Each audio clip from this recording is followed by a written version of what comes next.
welcome to Monza for day one of Eurosport's coverage of the Italian Grand Prix, round 12 of the Formula One World Championship. Coming up in this programme, pre-qualifying, the first qualifying session and all the news from the pit lane. With me, as usual, John Watson. John, there's always a special buzz about Monza. Well, I love the place, both as a driver and as a commentator. I mean, this is my first year commentating for Eurosport, but the atmosphere at Monza is unique. The crowd that come here, the supporters of Ferrari, Prost and Mansell, it's just, well, fantastic. But of course, the one man who all those Ferrari fans are going to be booing and hissing at is Ayrton Senna. And Senna and Prost have got a special situation because they're both running on a Goodyear tyre that is a different construction. This has evolved out of testing here last week. So I think that's just going to really heighten the battle between these two guys, the contenders for the 1990 World Championship. And I think this is going to be, I've said it before, it's a cracker, and I'm going to love it. I hope you do too. Thanks very much, John. Well, let's see what's been happening since Spa 2 weeks ago. Catch up now with the news from the pit lane. Monza was certain to be a hotbed of rumour and speculation about driver changes. Would Ferrari announce their second driver? And what about the Williams lineup? And with Senna now settled at McLaren, Jean Alesi seemed to be the key player in the who goes where game. Thursday afternoon saw Frank Williams call together the British press, and afterwards I asked him just how close had he come to signing Ayrton Senna. Well, only Ayrton could tell you how close we actually got, but I felt strongly that since he is the best driver in the world, that Williams should try their best to have him. The fact that we failed is regrettable, but at least we tried. Whether we really were so close, only he could tell you that. Yes, it was suggested he was using you a little bit in his negotiation with McLaren. That's always possible, will always be argued. We were there with the money and all the terms. Maybe he did that, maybe he didn't, but I think he was very sincere in what he was saying to me. Your negotiations with Nigel predated your discussions with Ayrton. You talked to him before the British Grand Prix. I talked to Nigel for some time before the British Grand Prix, but by the time we arrived at that race meeting, we were unable to agree to cross some rather long bridges on commercial aspects of a possible contract, so we called it a day. What about Jean Alesi? Because you said in that conference a few moments ago that you actually signed a contract with him on February the 2nd of this year, but there were conditions. Yes, Williams signed a contract with Jean Alesi the 2nd of February, proper English law contract, conditional, however, upon his securing a proper and legal release from his present employer, Ken Tyrrell. If that release comes into place, Williams have priority on his services, and I'm sure you are well aware that he would rather drive for Ferrari, which is perfectly understandable. But we got there first, and we intend to stay there first at this moment in time. With Alesi apparently contractually barred from Ferrari, who is to fill Mansell's place? Ivan Capelli seems the favourite. Actually, when I saw this morning the newspaper, I was really excited, and I appreciate what the journalists are saying, but unfortunately, still a rumor, and it's not really true. I mean, that I'm with Ferrari for next year. I'm still waiting their decision. We know that they have a very complicated situation at the moment. Leighton House's team is very kind, and they are waiting at the same time. So actually, I think that all the Formula One paddock is expecting what Ferrari is doing. But you've had discussions with Fiorio, have you? Yes, the only message that I had from Ferrari and from Mr. Fiorio is to wait to sign contract from anybody else, and if there are other teams that are putting pressure on me, to say to them which is the date, the final date of the agreement before signing, so they can actually reply to me or try to give me another opportunity to wait. Speculation too that Alex Cappy might be the Ferrari surprise signing, pushed by Alan Prost no less. I asked him if he had talked to the team. No, I never spoke with Ferrari, and but about Alan Prost I'm very, very happy, because he's one big driver. I think the bigger drivers in Formula One at the moment, the driver that win much more Grand Prix in the world, say this about me is very, very great for me, because it's like win a Grand Prix, because, you know, when an important man like this say that I'm a fast driver, he won me in a big team, with him is very, very great. It's most important things that could become for a young driver. Another outsider is Formula 3000 pilot and Ferrari test driver Gianni Morbidelli. Was he in the running? No, it's very difficult. I have a contract with Ferrari for other 2 years. I have a contact with two teams in Formula 1 to race next year, but I don't think there is a possibility for me to race with Ferrari. What about Minardi? Yeah, Minardi is possible. He's a good team. He have a Ferrari engine, so there is a possibility for me.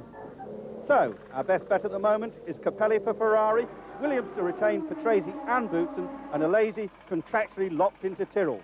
Meanwhile, Footwork Arrows are still hunting for drivers.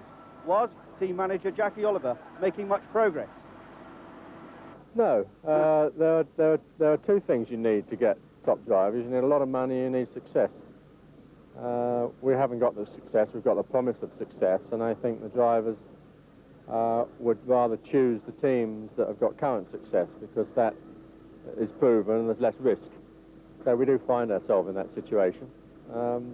But the silly season's not over yet. Rumours that their Yamaha engine deal has fallen through and instead will use Lamborghini engines in 1991. Definitely not so, however, said a spokesman. Meanwhile, a new Italian sponsor has been added to the livery this weekend. Finally, news too from Nigel Mansell, who also called the British press together to tell them that yes, he is definitely retiring from Formula 1, but he might just race sports cars in the future. Out on the track in practice Friday morning, Nigel was definitely playing for the cameras, while teammate Alan Prost was trying to extract himself from a sand trap. But a few moments later, his Ferrari's engine let go in the biggest possible way, and the end result was this brief flash fire.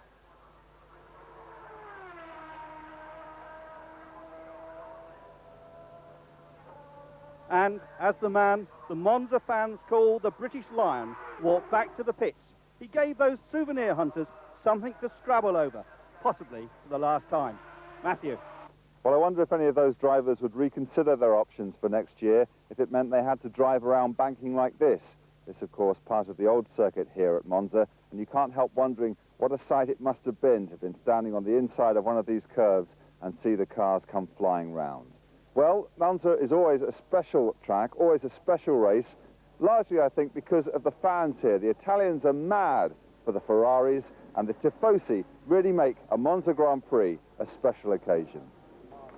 For most Italians, Monza ranks second only to the Vatican as a centre for religious worship. The faithful flock here to pay their respects to the car which has become a symbol for all that is attractive about motor racing. Ferrari mania is reflected in all sorts of memorabilia, from headgear to household ornaments, from literature to lingerie. The stalls here rival Milan's busiest shopping streets for customers and turnover, although there is a constant theme to the merchandise on offer. There's little contest for the most popular exhibit in the pit lane, as the Tifosi struggle to take that extra special shot. For some, there are dreams of future glory. In the paddock, the pilgrims stand in reverence before the Scarlet motorhome, waiting for a glimpse of their heroes. No one dares enter. In any event, they would swiftly be removed. Back on the track, the sign writers leave Messrs Prost and Mansell in no doubt about where their affections lie. No matter that neither driver is Italian, at Monza, the car is everything. Yes, only at Monza do you get scenes like that. Time now for a look at the latest driver and constructors championship standings. Heading the Drivers' Championship with 63 points is Ayrton Senna, 13 points ahead of Alain Prost of Ferrari in second place. Gerhard Berger, the other McLaren driver, is third with 33 points, Thierry Boutsen fourth with 27, and Benetton's Nelson Piquet fifth with 24. Alessandro Nannini, the other Benetton driver, is sixth with 16 points, and Riccardo Patrese for Williams, seventh with 15. Two drivers share eighth place, John Alesi for Tyrrell with 13 points, and Nigel Mansell, the same total for Ferrari. In 10th, Ivan Capelli, 11th, Eric Bernard, 12th, Derek Warwick, and in 13th place, Stefano Modena and Alex Cafe. And three drivers share 15th positions. Satoru Nakajima, Aguri Suzuki and Mauricio Gugelmin. In the Constructors' Championship, McLaren Honda lead the way with 96 points. Ferrari is second with 63. In third, Williams Renault with 42. Fourth, the Benetton Ford. Fifth, Tyrrell Ford. In sixth place, it's Leighton House Judd. Seventh, LaRousse Lamborghini. And in eighth, Lotus Lamborghini. And two teams share ninth position, Arrows Ford and Brabham Judd. Well, now we've caught up on what's been happening while we've been away and who's in what position going into the Monza weekend. Time now for the first action of the day. Here's Andrew Marriott with highlights of pre-qualifying. Sparks started to fly at 8 o'clock on the Monza track. Pre-qualifying, 7 cars going for 4 spots. And the quickest throughout the 1-hour session, Oliver Gruillard in the Fond Metal Osella. But second fastest, this man, Bertrand Gachot, really looking good in the Coloni. The Life only made 2 laps yet again. And the 2 AGSs, they both went through. Tarquini a little quicker than Yannick Dalmas. Let's look at those full times then. Oliver Gruillard fastest at 1:26.947. Much quicker than Bertrand Gachot, second on 1:27.594. Then Tarquini, 27.773, and Dalmas, 28.132. 3 non-qualifiers, Roberto Moreno again, sadly, Claudio Langis and Bruno Giacomelli. But we hear that the Life team have taken delivery of a Judd engine to replace the practice. Coming up, the first official qualifying session for the Italian Grand Prix, right after the break.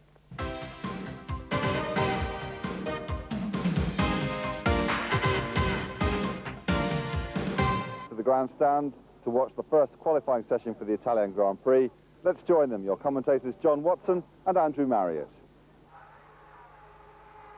Yes, Matthew, 30 minutes remaining of this first qualifying session. There, the magnificent Monza circuit.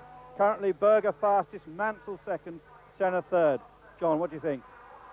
Well, we've had 30 minutes, but the next 30 minutes I'm sure are going to be more exciting, because really Monza is about excitement. And up until the last minute of those 60 minutes of qualifying, anything can happen. Oh yes, you can just see the old banking there, and you can see Ayrton Senna moving his timing screen around. And at the moment he is only third fastest. Ron Dennis checks. He's had 1 run already. But at the moment, it's Gerhard Berger, his teammate, who is on the pole. So plenty of activity in the McLaren pits. There's the spare car. Gerhard Berger has that this weekend. And Berger certainly looking impressive so far. But out on the circuit now, it's Thierry Boutsen. Boutsen in the Renault-powered Williams. Will he be driving for them next season? That is the big question. And it looks as if Boutsen's got a bit of understeer there as he bumps through the chicane. Yes, all these new chicanes, they've got much more razor-like edge to them. There's got a ripple effect, and it's very hard on the car. But Boutsen now really out to prove, and principally to Frank Williams, that he is the man that he should keep for 1991. Boutsen really complaining a lot about the fact that there's no communication between himself and certain members of the team. I think the team have felt maybe Thierry's attitude and approach to motor racing is rather laid back. I think that's just the nature of the man myself. But over the last number of weeks, they've seen a slightly sharper and more aggressive character coming out of Boutsen. And of course, right here at Monza, aggression and character are very much a part of getting a good position. Yes, I wonder if that's caused by him becoming a father recently. Well, he's just about to cross the finish line. You look at the timing screen, what's it going to be? Boutsen goes fourth. Boutsen moves up to fourth. 1:24.043 for Thierry Boutsen. Just slowing down now through that first chicane. Quite a few incidents there in the morning session.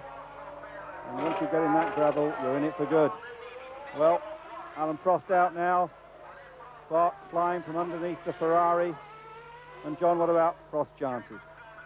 Well, so far we haven't seen so many sparks from Prost in lap times as we would have expected. It's been Nigel Mansell really has been the more dominant of these two Ferrari drivers.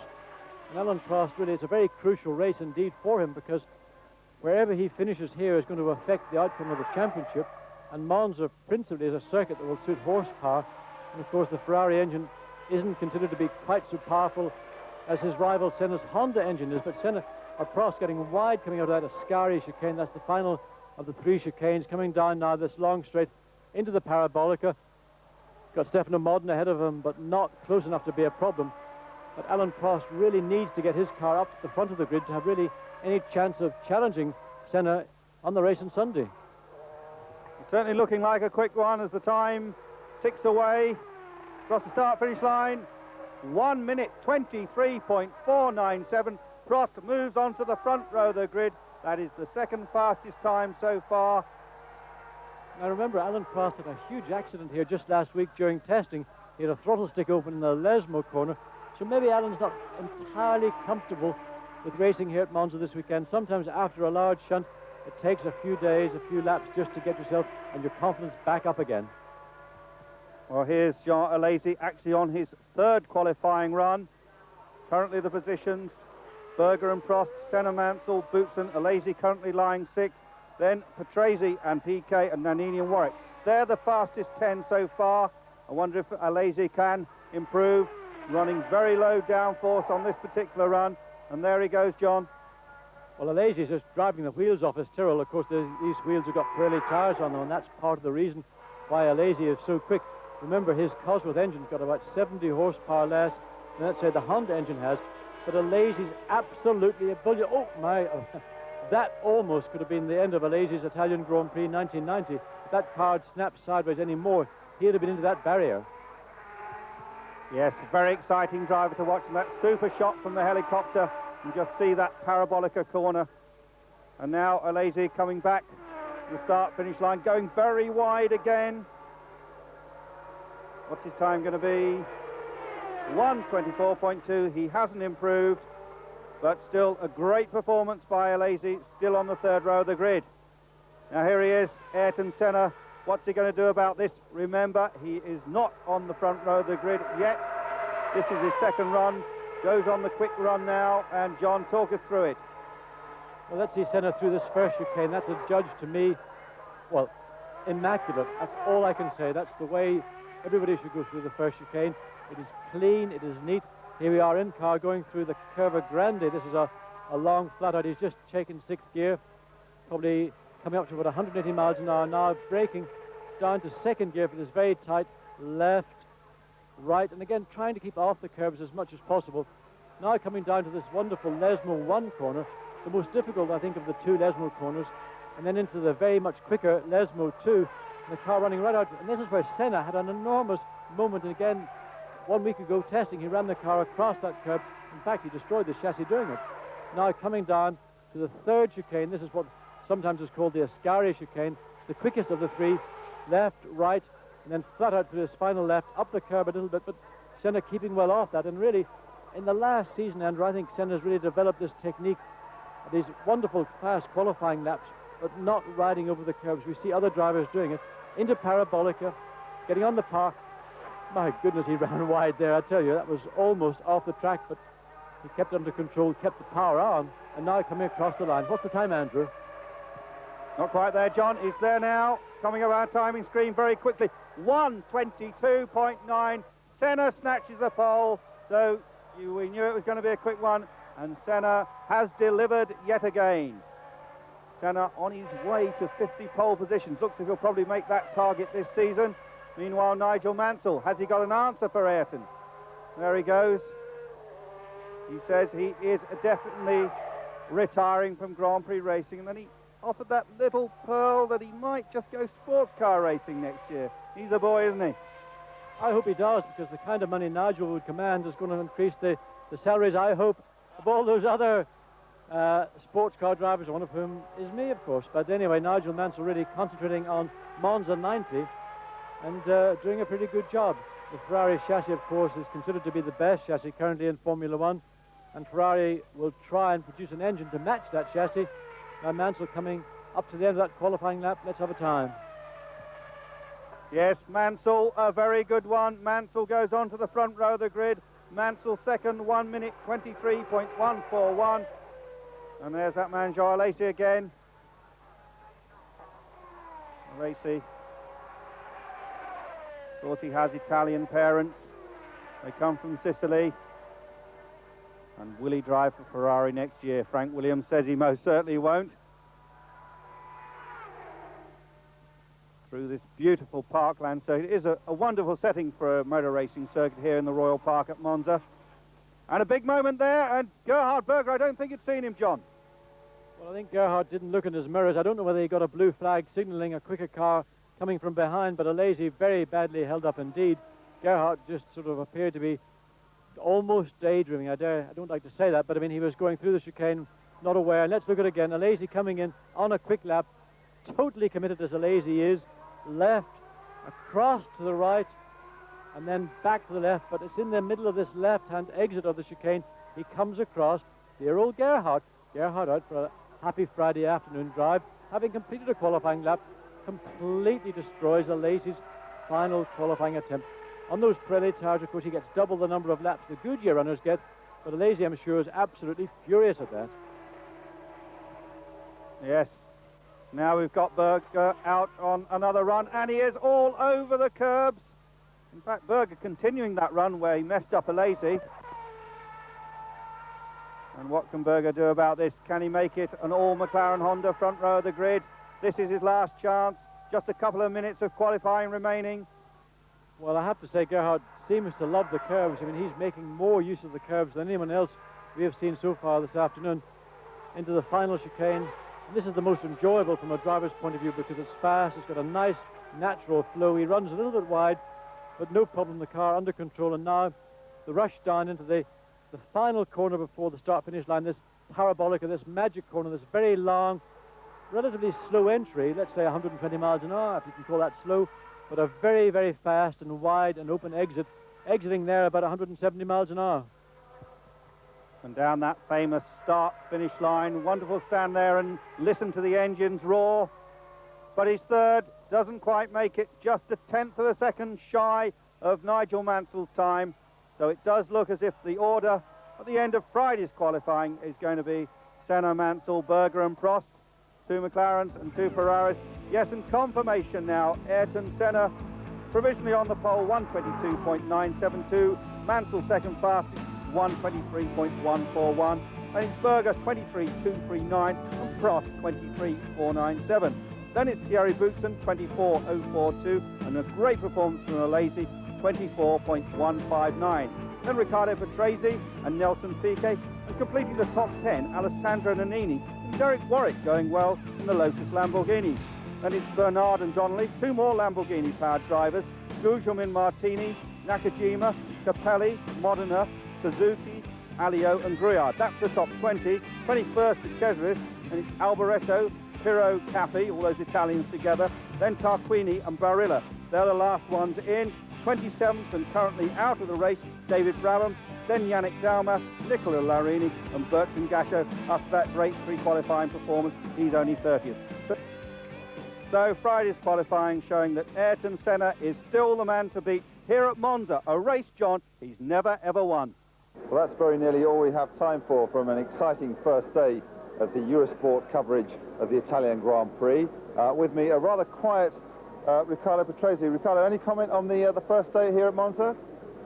No, he's obviously still studying his form. But maybe we get a word from Jean Alesi, the man in form at the moment. Jean? Yes, well, it must be my personality. I'm not doing too well. We've got another stuff shirt here. John Watson. John, it was a good first day, seriously speaking. Senna where you'd expect to find him, but Nigel Mansell, I think, with a chance of really going something here. Yeah, Nigel, obviously that ticking off he got last week when he came down to Ferrari after his performance in Belgium has not gone amiss. And Mansell was mighty on Friday afternoon, but of course tomorrow is the final day of qualifying, Saturday, and things can change. But as Jean Alesi, for me, really was the man. Senna was quickest, we expected that, but Alesi was just phenomenal. And with a car that's got something like 70 horsepower less than the people just ahead of him, well, for me it was remarkable. And really on that last qualifying lap when he ran wide coming out of the Ascari chicane, he had a very big moment indeed. If he hadn't had that, he would have been in the high 23s, and that would have been even more remarkable. So something to look forward to on Saturday, and really a great weekend in store. Well, thanks very much, John. I don't know if you could hear it, but as we started to speak, the rain started to fall here at Monza. That could really upset the apple cart on the second day of qualifying. Make sure you join us for our coverage here on Eurosport.